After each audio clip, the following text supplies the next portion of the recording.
Berantakan mas, sangat berantakan. Semua orang yang ada dalam hidup saya pergi, saya ditinggalkan. Saya hanya bersama 2 anak saya. Bisnis yang saya bangun dalam kondisi tertinggi tadi itu mas, saya punya gerai pizza 350 cabang, habis gembel, nggak bisa makan.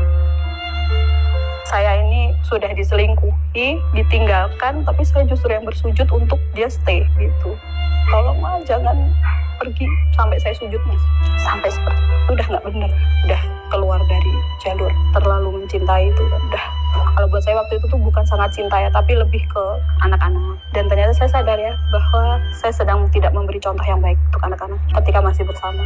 Justru malah salah menurut saya. Dari situlah terus saya tinggal di bedengan, saya bawa uang 500.000, 400 untuk bayar bedeng itu, yang 100.000 untuk saya bisa beli beras, saya bisa beli ayam. Disitulah mulai saya hidup sedikit terlunta-lunta sama anak-anak.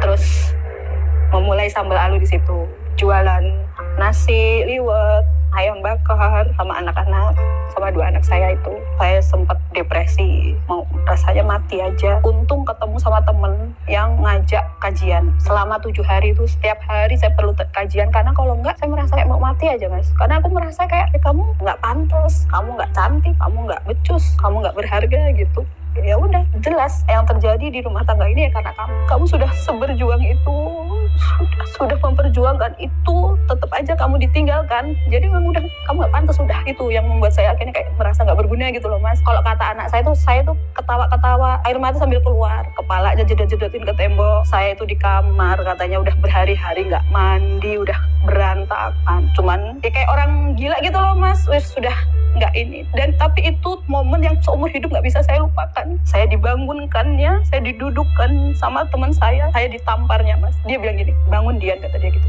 Saya nggak mau bangun kan, saya didudukkan, saya ditamparnya sekencang mungkin. Bangun Dian, kata dia gitu. Mau sampai kapan kamu menangis gitu? Kamu sampai kapan kamu jadi orang gila kayak gini gitu? Yang kamu tangisi, yang membuatmu jadi gila kayak gini, sedang bersenang-senang dengan orang lain, sementara kamu menghancurkan dirimu. Sakit mas, tamparannya tuh sakit banget. Tapi sakitnya itu menyadarkan saya, ya juga ya gitu, kenapa saya harus menghancurkan diri saya gitu, sementara dia aja nggak sadar, bahkan dia sedang bersenang-senang gitu.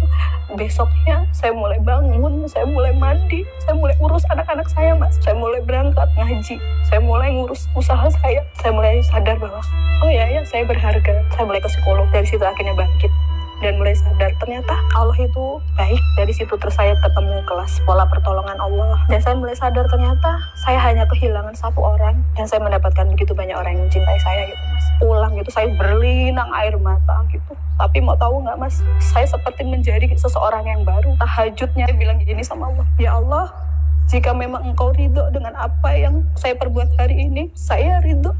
Apapun yang hari ini engkau pengen saya lakukan, saya ridho, saya pasrah. Saya pertama kali dalam hidup saya, doa saya sudah bukan lagi doa meminta, tapi saya memasrahkan apa yang ada dalam hidup saya. Bahkan kalau hari ini engkau meminta saya mati pun, saya ridho ya Allah. Setelah itu, besoknya enteng hidup saya mas. Enteng banget. Saya merasa kayak beban itu hilang semua, keajaiban mulai datang. Orang-orang baik mulai dekat, rezeki mulai hadir, anak-anak saya mulai membaik, sambal alu mulai membaik, rezeki mulai datang, komunitas, dan banyak banget karunia-karunia itu mulai hadir dalam hidup saya.